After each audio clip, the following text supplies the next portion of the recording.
Welcome to the Borland Climb. We hope this video helps. In this video, I will show you how to cook Zepto Peri Peri Chicken.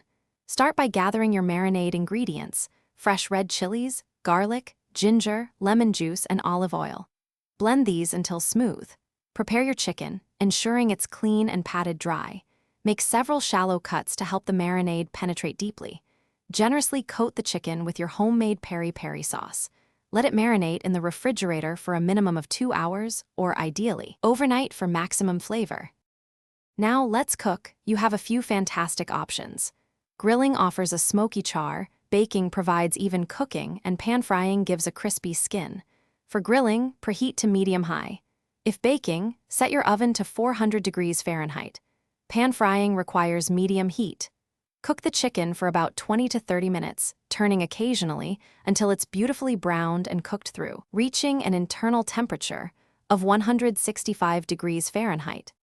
Once your peri peri chicken is perfectly cooked, it's crucial to let it rest for 5 to 10 minutes.